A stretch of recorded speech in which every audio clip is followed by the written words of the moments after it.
Thanks, Lynn, and thank you for everyone for joining us today.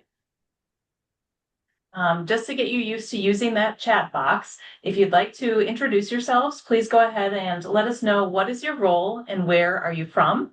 I'm not necessarily going to read all these back to you, but it's just a nice way to let other folks know who's in the room.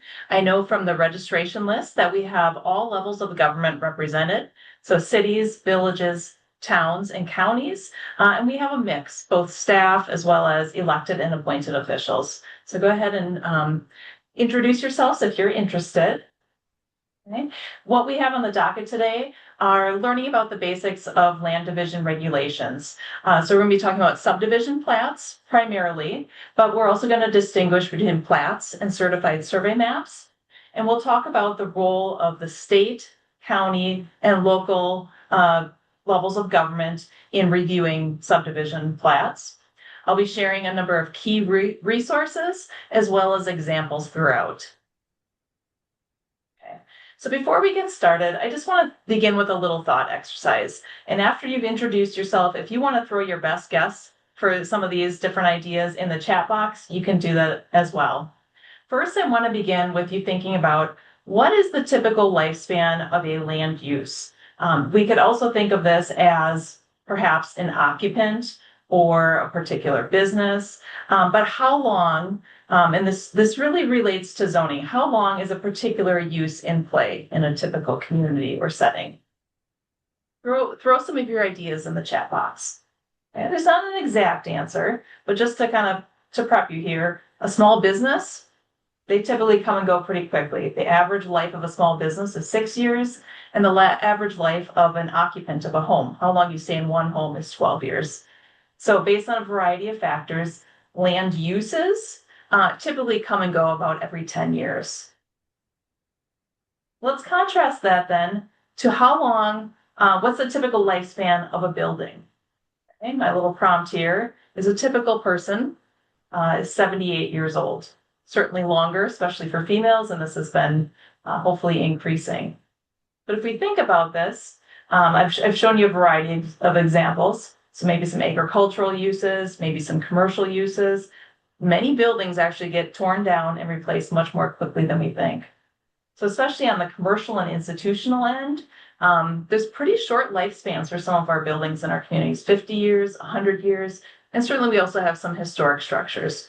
But you can think of buildings as being more permanent than individual occupants or uses. And then lastly, I want to contrast that with the typical lifespan of lots, blocks, and cities. And this is really important because this is what we're thinking about when we're thinking about subdivision regulations. Here's my little prompt down at the bottom. You can see this photo is from 150 years ago. It's a bird's eye view of Waukesha. Okay. So when we start creating lots and blocks and streets, those things are really quite permanent within our community. I've estimated this at 200 plus years. If you were to travel out east where communities have been around a bit longer, it's even more permanent. But some of this original system was laid and put in place when we began surveying the state. Okay? And we're continuing to add upon that every time we approve a subdivision. All right, so let's dive into subdivision regulations. Okay. So there's really two different purposes of subdivision regulations. First and foremost, a subdivision regulation is really a legal process for dividing land and recording property. Okay. Beyond that, it really helps you to think about the quality of development and how it relates to surrounding land uses and other developments. So we're thinking about reviewing subdivisions for the physical layout of new development, how it's connecting with existing development, and we're also thinking about public improvements, public safety, provision of utilities, and other characteristics. There's really three different levels of authority to review subdivision plats. Up here, we have the state level. They're involved in reviewing state-defined subdivisions. Then we also have counties. They are reviewing land divisions and subdivisions within unincorporated areas, so primarily town areas. And the vast majority of counties within the state have local regulations. And then the status map on the right are local municipalities. So 91% of cities have locally adopted land division or subdivision ordinances. About 2/3 of villages do as well. And then at the town level, about 24% have them. It's not surprising to me that not all towns have subdivision regulations. In reality, the county is probably reviewing in those areas.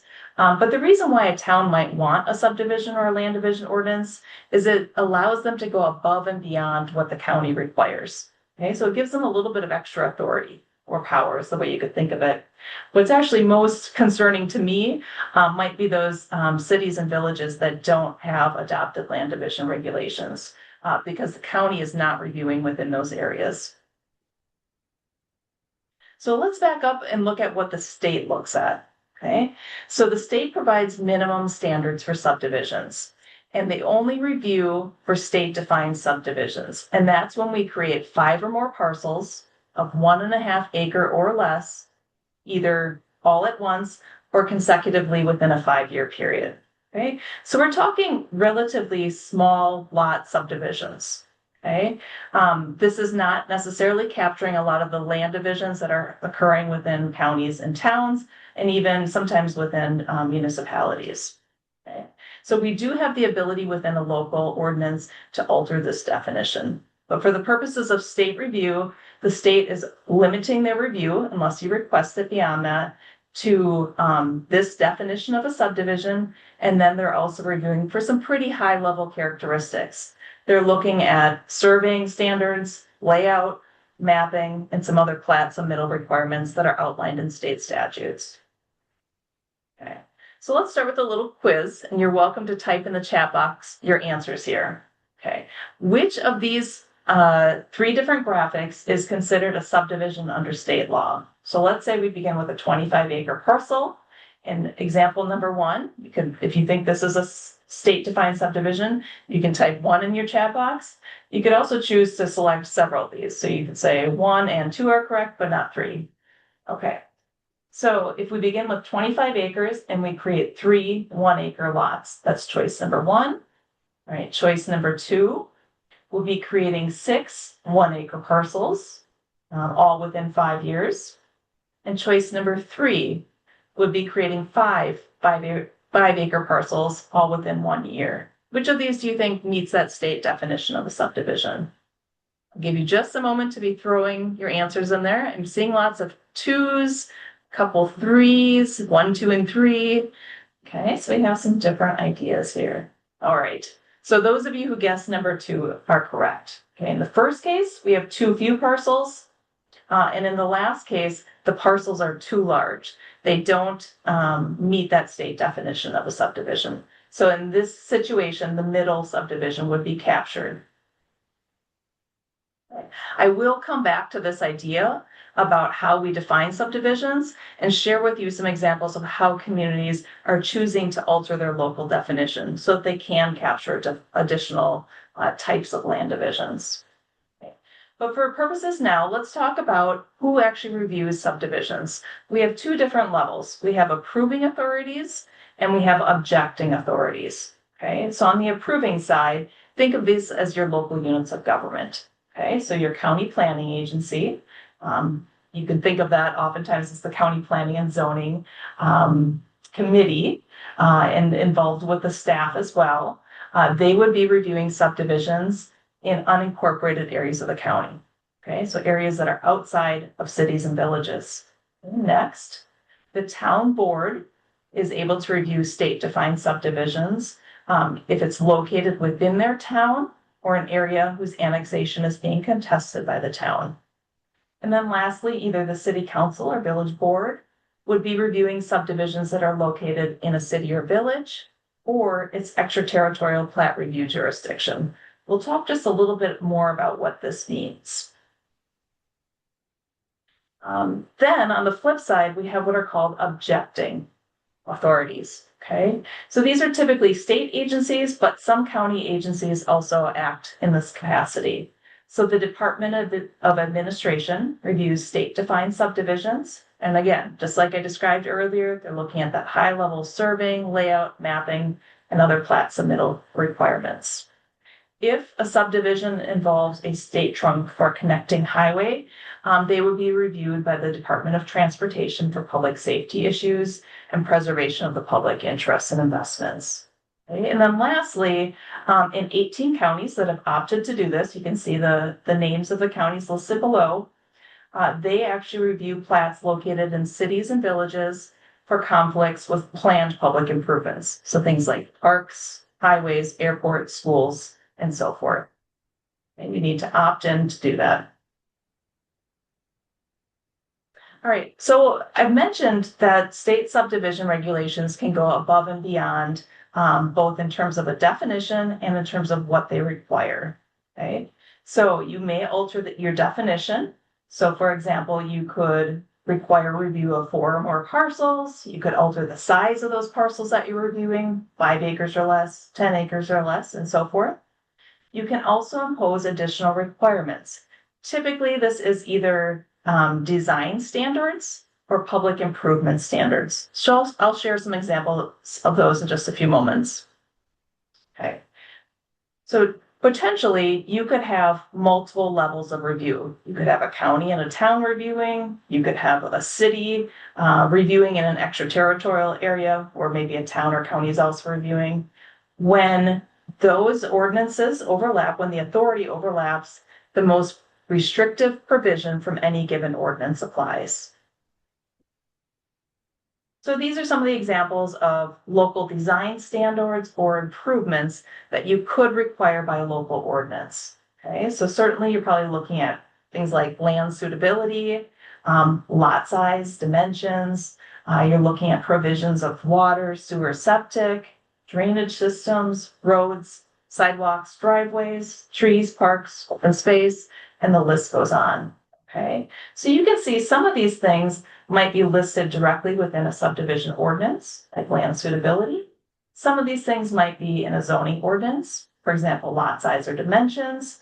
You may also have some other supporting ordinances, maybe a public works ordinance, an erosion control and stormwater management ordinance, and so forth. So you can actually rely upon all of those distinct standards as long as it's within an adopted ordinance. Okay. So if subdivision review is somewhat new to you, if you're considering adopting an ordinance or you're a new local official, just a few terms that I want you to walk away with. I've used this term a number of times already, but when I say the word plat, I'm simply referring to a map of a subdivision. So this is an example, a visual example of what this might look like. We can also have both preliminary plats as well as final plats. Okay, this is an example of a preliminary plat. You can see it's already quite developed with quite a bit of detail in terms of location of streets, lots, utilities, parks, stormwater, drainage, sewer, water lines, etc. The majority of details are already included at this preliminary plat review stage. Secondly, the final plat adds in additional details. So it finalizes the location of all of those different factors. It includes a subdivision name, legal descriptions, boundaries, engineering data, and then it's also accompanied by basically the local government, the landowner, and others signing off on the subdivision. So in contrast to a plat, which is a map of a subdivision, either state defined or locally defined, we can have what's known as a CSM, or a certified survey map. Think of this essentially as an expedited process for reviewing land divisions that do not meet your state or local definition. Okay, so it's a quicker process. We survey this land, monument it, so we're putting the metal stakes in the ground typically. We map it by a professional land surveyor. Okay, if for some reason a CSM dedicates streets or other lands, it needs to go before the governing body. Okay, otherwise, it's a pretty expedited process where it's filed with the county register of deeds. Okay, some communities could choose, let's say you're located in a village or you're located in a town and you want to receive notice, or you potentially even want to review certified survey maps, you should include that requirement directly within your ordinance. Otherwise, it simply goes through this county register of deeds office. One other piece of terminology to be familiar with is what's known as the ETJ, or extraterritorial extraterritorial jurisdiction. Okay. Unlike zoning, where you need both a town and a municipality to agree to exercise extraterritorial zoning, extraterritorial review of plats is automatic. Okay. So the area in which a municipality can review extends 3 miles for a first, second, or third class city. That equates to population of 10,000 or more. Okay. And it extends 1.5 miles from a fourth class city or village. Okay. So for a fourth class city, that's less than 10,000 people.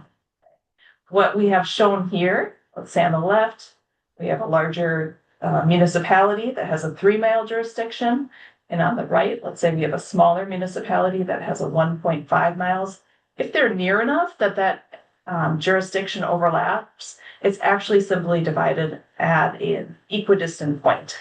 If the city would normally have a large review area, it's moved back so that both the city and village would have an equal distance where they would review.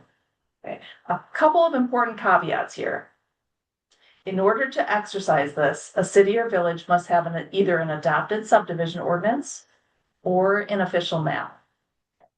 Secondly, because this is distinct from zoning, that city or village outside of its typical boundaries may not review on the basis of use, and they may also not require public improvements within that space.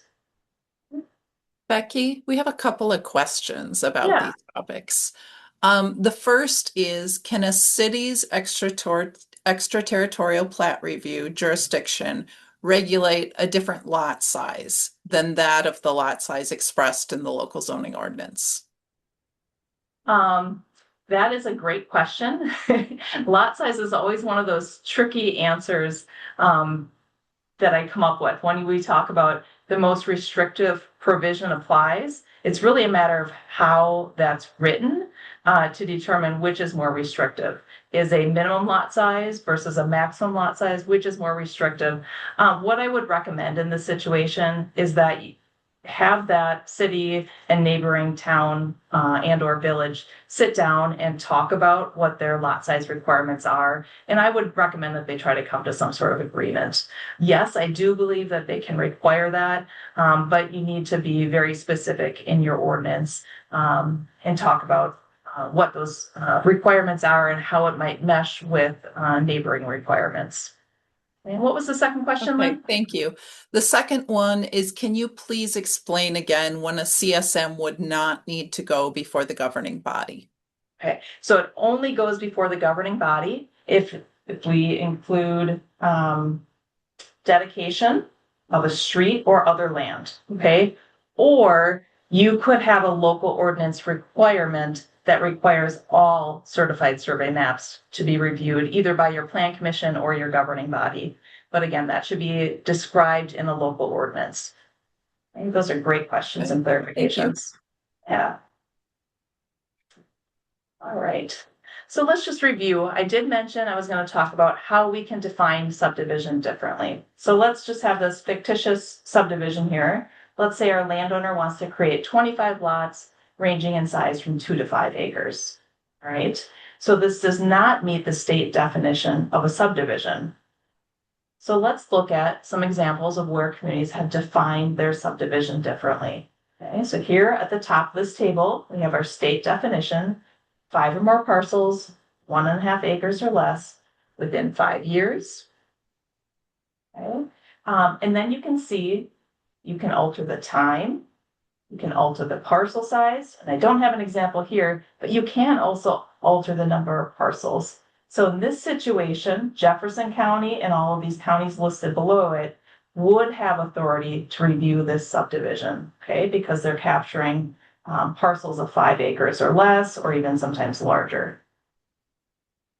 In reality, most ordinances are actually more nuanced, and they have different levels of review, whether it's by plat or certified survey map, based on the number of parcels and parcel size.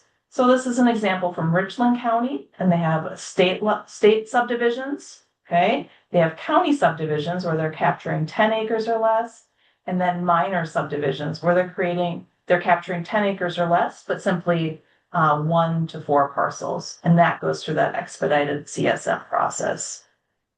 And then one more example. This is the first time I've seen this where we've had this extra level of review. This happens to be from Oneida County, and again, they have what's called a state subdivision, a county or a town subdivision, and they're defining that as 9 or more parcels of 10 acres or less. That also goes through a plat review process. They have a minor subdivision, just like that last example.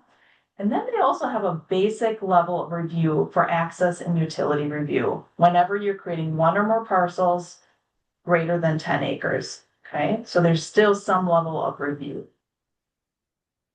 I think this works particularly well in a more rural setting, like in a county setting or a town setting.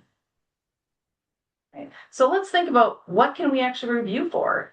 Okay. All of these things that I listed on this slide make sense. Okay, let's say we have this proposed subdivision. Can we review for layout, access, safety? Can we review for public improvements, efficient use of public facilities or services, perhaps road lengths, proximity to existing utilities, preservation of natural features, steep slopes, shorelands, wetlands, compatibility with adjacent uses? Well, what's the answer? The answer is yes, you can review for those things if you've included them either in an adopted comprehensive plan, an ordinance, or an official map. Okay, so plat approval may only be conditioned on these items. So compliance with local ordinances in place at time of plat submittal. You can't hurry up and create new standards. You get a surprise subdivision proposal. Okay, the comprehensive plan or official map. If you have a provision in your town, village, or city subdivision ordinance to require public improvements or financial guarantees, you can review on that basis. Okay, you can review on the basis of objections raised by state agencies, and then anything else listed in Chapter 236. So let's take a look at what a typical plat review process looks like. Okay, so who does what, first of all? Subdivision plats must be referred to your local plan commission, and you may call this something else, maybe a planning and zoning committee or similar terminology. Those plats must be referred to your plan commission for a review and recommendation. The governing body has final authority to review plats and to approve plats in the case where we're dedicating streets, highways, or other lands. Okay, but then there's kind of this gray area in between. Many communities choose to additionally delegate review of either preliminary and/or final plats to their plan commission, and they can do that. Okay, so it's oftentimes a combination of both the plan commission and governing body that are reviewing, sometimes in an advisory capacity, or sometimes turning things over to the plan commission to review. So let's look at the typical process. Okay, this final step here, final plat approval, is the only one that's absolutely required. But I do recommend at the local level that you think about including all 3 of these stages. Okay, so I personally find that this pre-application conference is actually one of the most valuable pieces of subdivision review. Okay, think of this as an informal or conceptual review that's simply intended to spot problems up front. Okay, and so this could be a landowner coming to meet with staff, if you have staff available, or potentially maybe they're coming to your village board or your town board. Okay, and they're laying out, here's the general concept of what we want, and maybe there's some back and forth educating that landowner on what the ordinance requirements are, and then discussing some of those details up front.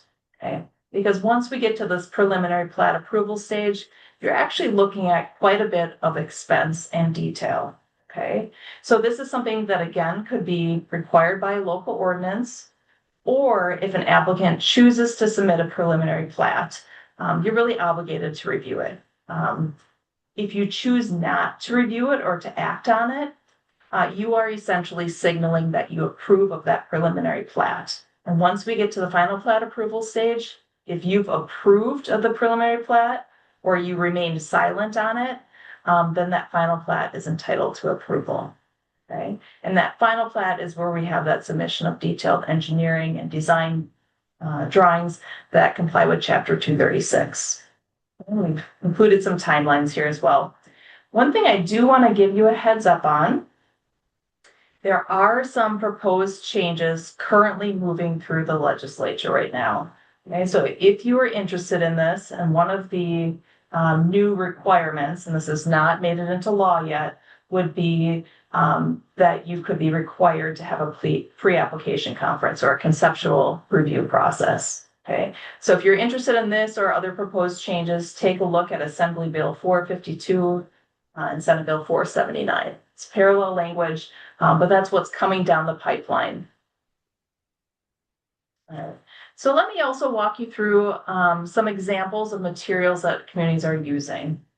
I've included here an application form, and I've included this as a reminder that if you don't have a formal application process, you might want to consider creating one. You would not believe how many communities don't have this formal step in place. They simply are maybe describe the process in their ordinance and they have standards in their ordinance, but they don't have an official form to submit. And I recommend that you take some time to develop something like this. This example happens to be provided from Little Chute, and this you can see can work for both preliminary and final plat, as well as you can apply it to condominium plats and extraterritorial plat review. But this is where you collect basic information about the subdivision, who the property owner is, what the current uses of the land are, what's being proposed, how many lots are included, and some additional details.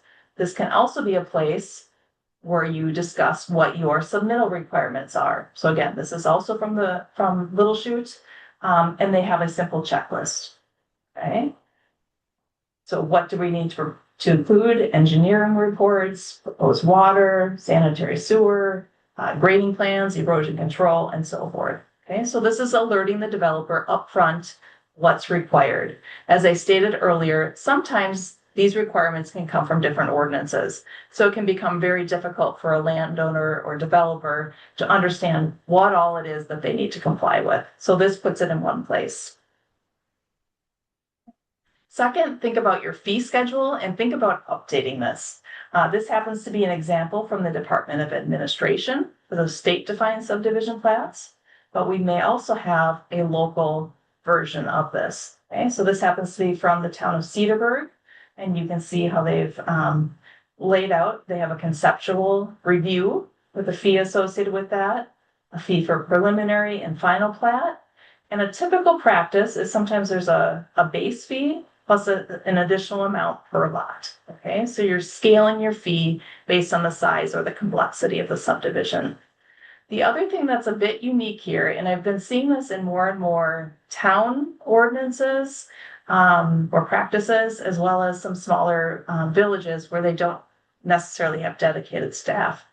And what they're doing in these cases is they're actually requiring the developer to sign a professional services reimbursement agreement.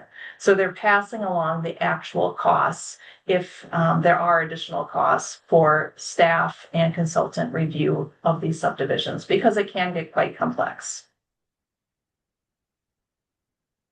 Another piece I want to show you here, this is an example staff report.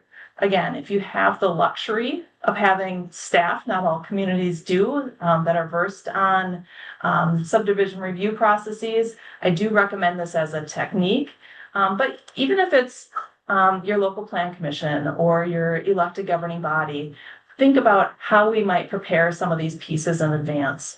In part, you can prompt for some of these things through your application process. But then as you're working with the developer and perhaps even presenting this to the public, think about what are some of the basic facts that we need to know about this subdivision. Okay, so what's a summary? What's happening? What's this background information? What data are we looking at? Then what are the basic points that we are reviewing on? What does our plan say? What does our ordinance say? What are the standards included in that? And how might we check off to say this proposal meets or does not meet those standards? Okay, and then lastly, what are some of your recommendations? Okay, so this would be following the analysis of it meets or does not meet your standards. What additional things might they need to address? Okay. And also one more very important part, this has been growing in importance as our subdivisions get more complex. And we sometimes realize that things get forgotten about after we approve a subdivision. We sometimes need some additional legal language in place to talk about how we might manage stormwater, how we might phase our developments, who's responsible for costs, who provides financial securities, and so forth. So there's a lot of examples out there that you can borrow from, but essentially, how might you go about recording, in addition to those recorded plats and mapping documents, what is that legal arrangement? Okay, so who provides improvements? What's your time schedule, sequence of events? What sort of insurance do you need to provide? What sort of financial guarantees do you provide? Otherwise, what some communities find is that things aren't completed as promised, or maybe there was a handshake agreement, or people thought they understood how things were going to work. But if you don't write it down on paper, you don't legally agree to it, sometimes it doesn't happen. All right, I want to pause here and see if there are any additional questions in the chat. Lynn, if you could give me some input on that. Otherwise, I want to recommend that if you guys have questions based on what we've been going over, this would be a great place and time to enter some additional questions in the chat. I don't see any questions at this point. We'll keep an eye on it here for a little bit. Okay, perfect. All right, so the very last piece that I'd like to go over before I provide some recommended resources would be one example. So the challenge when we talk about any tool like zoning or subdivision regulations is that every single local ordinance can be quite unique. Your local ordinance requirements are personalized to your community. So it's pretty challenging to say, here's the standards that you need to follow, because it's really up to you to look to your ordinance and to say, what is that list we need to follow? So I do want to go through one example, and the example I've selected for today is how we might review and think about stormwater management. Okay. So as you think about this, whether you're a staff person who might have some background in this, think about this from the perspective of how could I present this to local officials so that it's understandable? And if you are a local official who may or may not have support from staff, think about how could you utilize this information so that you better understand a proposal and so that you can then communicate to perhaps interested community members who might be attending a meeting where you're looking at a preliminary plat. Okay, so let's say I've got this proposed subdivision here. I've got this red outline. This is my proposed, we'll say, nearly 40-acre subdivision. First thing I'm probably going to do, if I think about this from kind of understanding what's happening here, is I'm going to look to see what the surrounding land uses are, what's happening around here. So I can see we have some residential subdivision, we have single family and 2-unit homes, as well as some multifamily homes. We have a small amount of, there's a business park, so a small amount of light industrial uses immediately surrounding this parcel. We have some irrigated agriculture. And also north of this area, we have some crops planted as well as some rural residential development. Okay, and I can understand this simply by looking at an aerial photo. Aerial photos have gotten so detailed and are very instructive. This one is simply pulled from Google Maps from their satellite view. When I turn that on, you oftentimes also have a county GIS system that you can look at as well. So the next thing I'll do is I actually, in this situation, this is the same subdivision proposal, and you could go into a county GIS or perhaps a municipal system, and I would look to see what's happening here. What do we have for surface water? So maybe you turn on a layer of lakes, rivers, or streams. We could also look at some regulatory factors. So does this area fall within any shoreline zones, wetland zones, floodplains? Another term you may see used for wetlands might be hydric soils. Okay? And then lastly, you might, if we're thinking about stormwater specifically and trying to understand how that flows through the site, you might want to look at a topographic map. Here it's called a contour map. And that's what I have turned on in the background of this particular subdivision proposal. So each of these pink lines that you see is a given contour, it's a given elevation. So let's say this elevation, everything on this line is, let's just say 1,000 feet above sea level. Whereas you move up one to the next contour line, maybe that's 1,010 feet. And then the next contour line might be 1,020 feet. Okay, so everything along that line falls at that same elevation. So if we want to dissect, how do you read a map like this? Okay, I've got some pointers down here. Whenever you see these lines or these contours closely spaced, that indicates a steep slope area. So here, this is a road in the middle.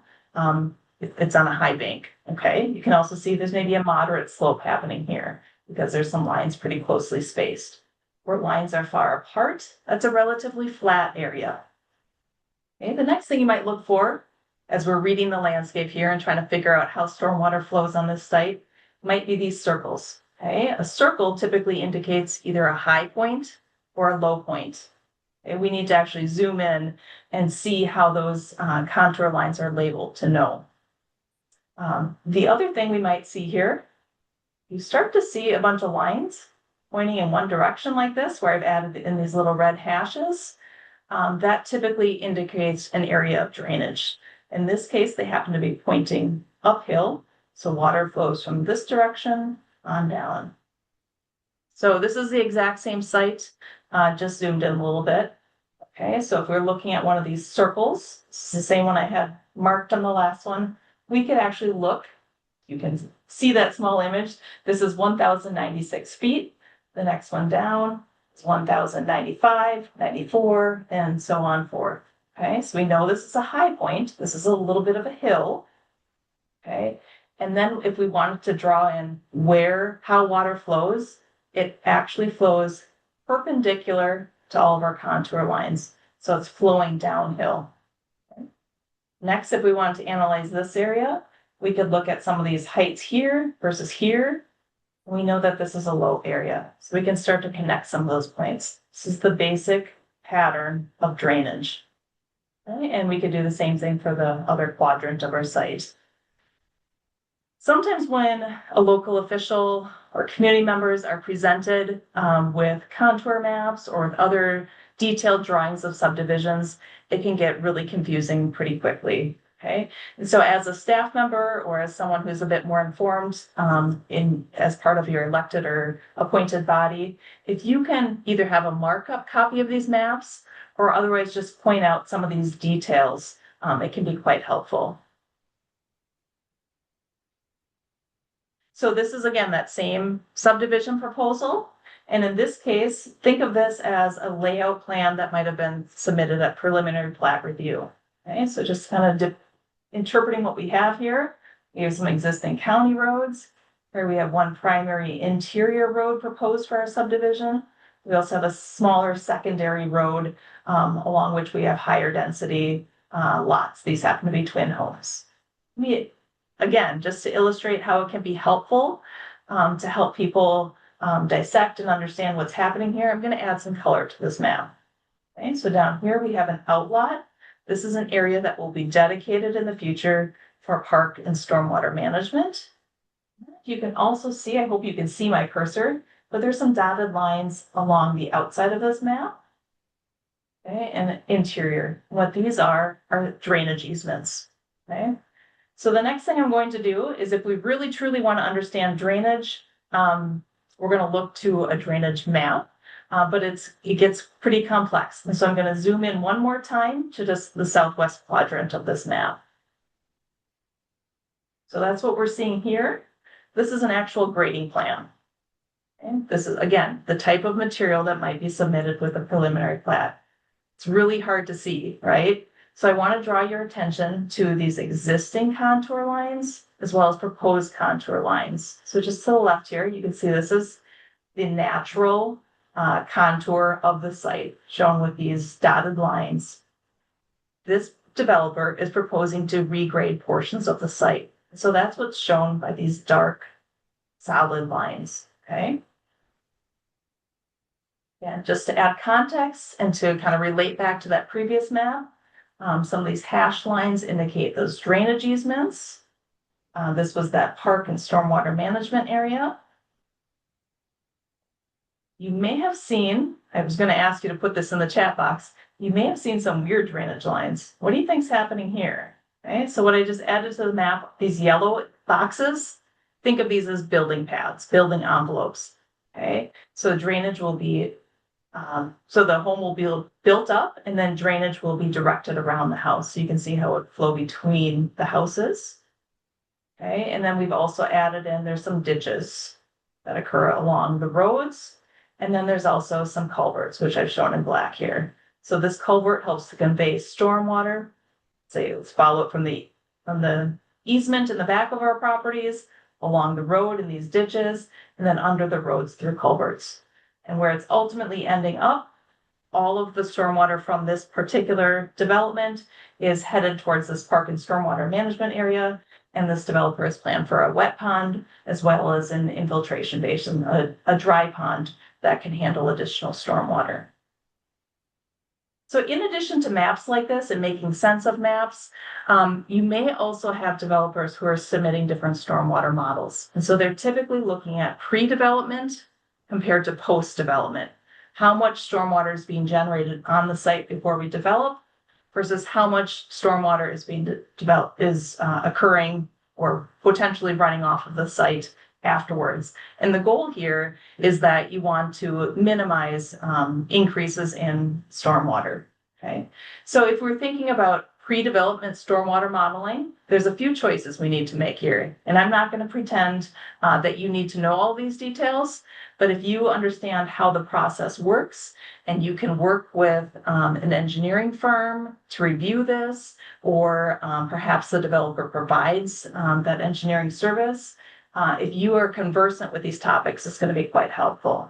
Okay, so there's a couple choices here. First is selection of your model. Then you also need to select what you're modeling for, what your storm event is. Maybe you think about a 100-year storm. You might also think about something that occurs much more frequently. What does a 2-year storm or a 5-year storm look like? You input your overall area. And then for an undeveloped site, we're thinking about variables like what is the land cover, soil type, and slope. And that can help you determine how quickly soil runs off of that site. So if you look at the image we have to the right here, we have a few different larger soil groups, and then we have some different land uses going down here. Okay, and so the higher numbers indicate that more runoff is generated. So a paved road has a higher coefficient, it has a higher amount of runoff compared to a dirt or a gravel road. Okay, and let's say maybe we have sandy soils on the left versus clay soils on the right. You can see some soils infiltrate better than others. Okay, so as part of your modeling, you can input what the existing land use or land cover is, as well as the existing soils. So if we were then to compare that to post-development, what are you altering? You need to think about what additional impervious surfaces am I creating? Or is the developer creating? Things like roads, buildings, driveways. Those are all going to contribute additional stormwater. And then how do you offset that through various techniques? In that last mapped example that I gave you, there were those wet and dry retention ponds. There was a system of ditches and culverts. Okay, so once you model this, this often translates to a hydrograph. So essentially a map or a chart, I should say, showing how runoff is generated from a given storm event. Okay, so in this situation, shown in green, this would be our pre-development runoff. Okay, if all we were to do were to add impervious surfaces, you can see we're going to get a larger storm event. It's going to be more intense, and it's going to happen more quickly. Okay, and then in contrast would be our post-development with management techniques. And our goal here is to have our post-development design so that our storm is equal to or less than pre-development. All right. So a number of resources that I want to recommend, if this is a particular topic that interests you. One of the reasons I picked this is because kind of similar to shoreline zoning and floodplain zoning, we actually do have some uniform statewide models, technical standards, and best practices for stormwater in Wisconsin. So I'll direct you to a number of DNR websites. This model ordinance, it's getting a bit dated, but it's a particularly good if you haven't taken a peek at your stormwater ordinance locally. Okay. The other thing which I find quite valuable, and there's a number of different resources like this across the state. This one happens to be developed by a watershed group down in southeast Wisconsin, but they've put together the stormwater pond playbook, and I really like the video that goes along with it. Okay, so take a peek at that if that's something that interests you. And then also, very much like I was talking about developing a development agreement with Wisconsin's requirements for stormwater typically being retained on site. We're getting the creation of a lot of different stormwater ponds associated with individual developments. You can take a regional approach, but oftentimes that's not the situation, and we're requiring each developer to retain things on site. So I do recommend thinking long term about what the local government responsibility is for that. How do you go about maintaining that over a 20-year period? Or if it's something that stays in the hands of the developer, let's say maybe it's assigned to a homeowners association. Who has that long-term maintenance and what are the responsibilities? So this is just one more example of an agreement where you could lay out some of those responsibilities. All right, so backing up, just back to general recommended resources for subdivisions in general. My go-to source and your go-to source should certainly be the Wisconsin Department of Administration. They have a Wisconsin plating manual that lays out kind of the technical requirements of how subdivisions should be reviewed, how things are defined, etc.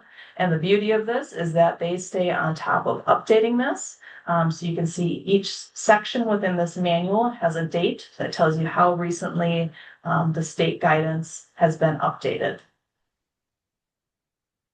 We also have Chapter 8 in our Plan Commission Handbook, has some guidance on subdivision regulations. And then lastly, if you are looking to obtain a copy of this webinar recording, visit our website. You can click on training and then webinars. This particular one will be posted here under subdivision regulations. If you happen to be a town, we also have a previously recorded webinar about the town role in subdivisions. So with that, Lynn, I think I'm going to turn to you, and I'll turn to the audience here to see if there's been any questions posted in the chat box. Right. I do not see new questions right now, Becky, but I have a question, and that'll give other people an opportunity to enter any questions they have.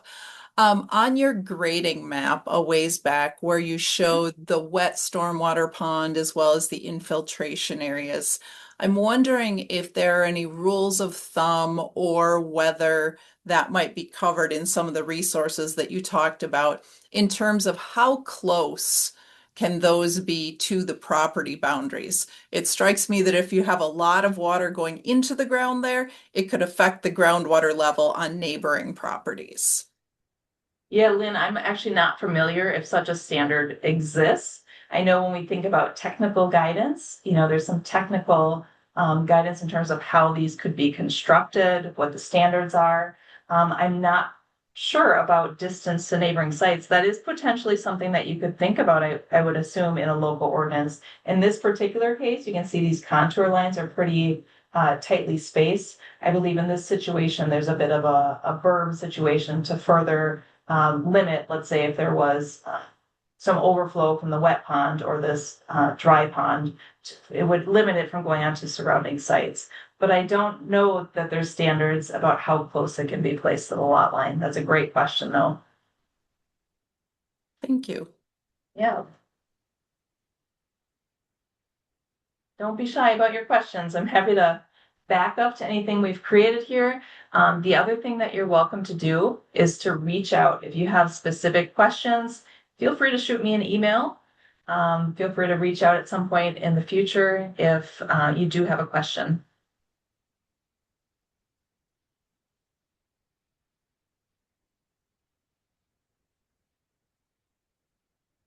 It's a pretty quiet group today.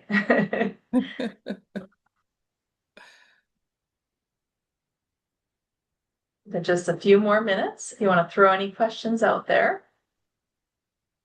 I always find Lynn and I both do a lot of workshops around the state, talking with local officials.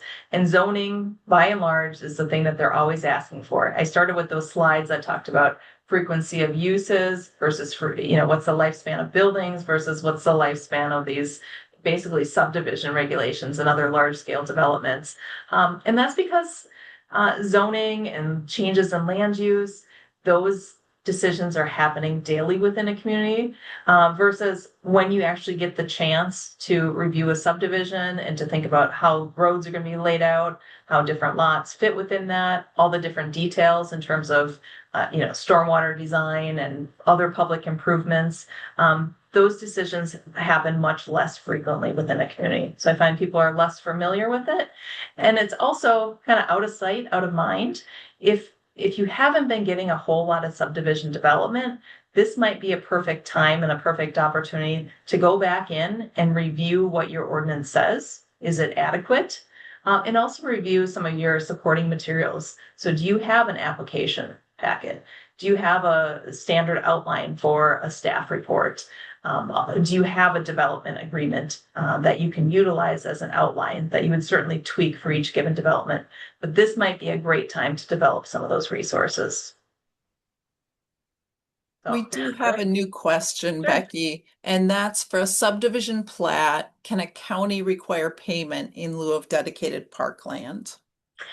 My understanding is that public improvements and land dedication need to be included in a town, city, or village ordinance.